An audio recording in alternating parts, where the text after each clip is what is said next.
All right, let's dive right into what is essentially a 2,000-year-old archaeological crime scene located right at the edge of the Dead Sea. We're going to unpack the incredible data surrounding Khirbet Qumran, a site that has totally puzzled scholars, sparked some intense debates, and honestly fundamentally changed how we understand ancient history. In this explainer, we're examining these arid, dusty ruins to solve a massive historical mystery. Who exactly lived in this totally isolated compound? And more importantly, what is their true connection to the greatest archaeological discovery of the 20th century, the Dead Sea Scrolls? To figure that out, we have to look really closely at the physical evidence left behind in the dirt and stone. From above, the sheer isolation of this place is just striking. You've got the Wadi Qumran cutting right down through the valley. But what's absolutely incredible here is the engineering. The ancient people who lived here actually built complex dams below that rocky escarpment to capture sudden flash flood water. They then funneled it through this highly sophisticated aqueduct system directly into the settlement cisterns. I mean, just surviving in this barren environment required massive, deliberate effort. But you have to ask, what were they using all that precious, hard-won water for? Well, a massive clue to solving our mystery is the presence of structures known as mikvahs. Now, a mikvah is a specific type of bath used for ritual immersion to achieve spiritual purification. So they didn't just need this water to drink, they literally needed it for strict religious observance. The physical reality of these ritual baths is absolutely stunning. There's ancient plaster still clinging to the walls that was designed to hold the water in, and you can clearly see the distinct ascending stairs. When archaeologists uncovered multiple mikvahs like this scattered across the site, it provided some incredibly strong physical evidence. Whoever lived here was clearly part of a deeply religious, ritually focused community. But of course, not everyone agrees on that conclusion. Let's look at our main suspects, because academics have fiercely debated the true purpose of these ruins for decades. Based on the archaeological footprints left behind, scholars have proposed three vastly different theories for what Khirbet Qumran actually was during the Second Temple period. So we basically have three main theories on the table. First up, an elite villa. Archaeologists did find some highly ornate column bases, which definitely suggests wealth. But as the counter-evidence shows, luxury columns feel wildly out of place for a remote, monastic community.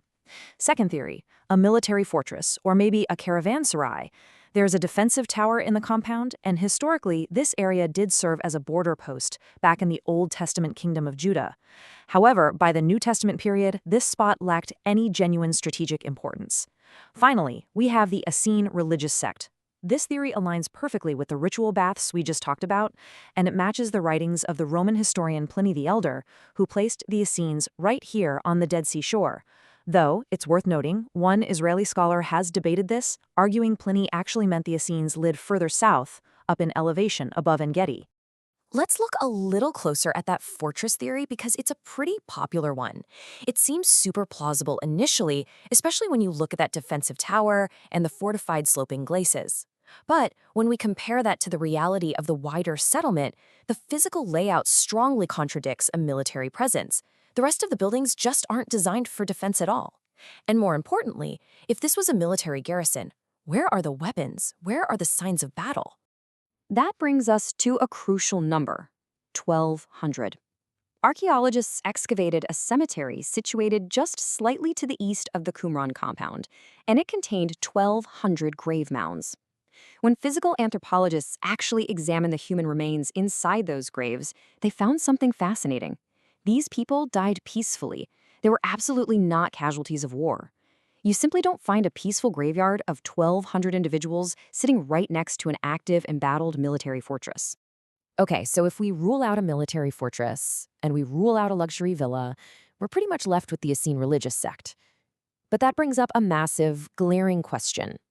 If this community is genuinely responsible for writing the legendary Dead Sea Scrolls found in the nearby caves, where is the physical proof of their writing? A religious compound without writing tools is just a religious compound. We need a definitive link. And right here is that link. Archaeologist Roland Devaux identified a specific room in the complex as a scriptorium, basically a dedicated manuscript center. Now, while some experts debate the exact use of the long plaster tables found in there, the real smoking gun is the discovery of actual inkwells. Both bronze and ceramic inkwells were recovered straight from the site. This is undeniable proof of active scribal activity, and it's a massive clue connecting the settlement's inhabitants directly to the huge undertaking of scroll production. Of course, archaeology is rarely without a good debate. There was huge excitement at the site when an archaeologist named James Strange found an ostrakon, which is basically a piece of broken pottery with writing on it. It seemed like the absolute perfect piece of the puzzle. However, ironically enough, a prominent epigrapher named Ada Yardeni analyzed the script and noted that the handwriting on the ostrakon didn't quite match the highly skilled professional hands of the scribes who actually penned the Dead Sea Scrolls. It's an important find for sure, but it perfectly reminds us just how incredibly complex interpreting the past can be. Despite those debates, the connection between the Qumran settlement and the scrolls themselves is generally accepted as incredibly strong. But this brings us to the nearby caves, and the deeply ironic, almost unbelievable story of how the absolute greatest motherlode of these ancient texts was actually uncovered. Get this, when Roland de Vaux and his official archaeological team were excavating the main Qumran site, they hired local Bedouin men to help with the heavy manual labor. But here is the crazy part. When the official team packed up for the day and drove back to Jerusalem to get some sleep, the local Bedouin workers just switched gears. They pulled the swing and graveyard shifts to secretly and illegally excavate the nearby caves along the terrace entirely by themselves. And what did those unauthorized night shifts uncover? Cave 4, the absolute motherlode of the Dead Sea Scrolls. But the reality of this discovery is far from glamorous. An astonishing 90% of Cave 4 was excavated improperly and illegally before the official staff even realized what was going on. Inside, the scrolls hadn't been stored carefully in protective jars like they were in other caves. They had been thrown in haphazardly, presumably in a desperate rush to hide them from the approaching Roman army. For 2,000 years, they just sat there beneath crumbling ceilings, covered in dust, and frankly, completely soaked in bat droppings and urine. So once the experts finally got their hands on what was left, they faced a massive, unprecedented detective problem. How in the world do you accurately determine the age of thousands of tiny, crumbling manuscript fragments that have been rotting under a pile of bat guano for 2 millennia? At the time, carbon dating was in its infancy and it destroyed way too much material to be viable. They desperately needed a different method. To accurately date the Dead Sea Scrolls, scholars had to turn to a completely different ancient document, one that was discovered decades earlier and hundreds of miles away. It's called the Nash Papyrus, and it was found way back in 1893 in the marshy Fayum region of Egypt, very far from the Dead Sea. So, why on earth was a papyrus from Egypt the key to unlocking the mysteries of Qumran? Well, because the Nash Papyrus, which contains an abbreviated form of the Decalogue, or the Ten Commandments, along with the Shema, was prior to the opening of the Qumran caves widely considered to be the oldest known biblical text in the entire world. It was basically the gold standard for scholars. Here's how this amazing bit of detective work comes together. Between 150 and 100 BC, the Nash Papyrus is written. Fast forward almost 2,000 years to 1893, and it's discovered in Egypt. Then, in 1937, a scholar named William F. Albright analyzes the specific orthography, which is just the shape and style of the letters, and officially dates it. So when the heavily fragmented Dead Sea Scrolls were finally pulled from Cave 4 in the 1950s, brilliant epigraphers like Frank Moore Cross used that highly specific handwriting style established by the Nash Papyrus as a benchmark.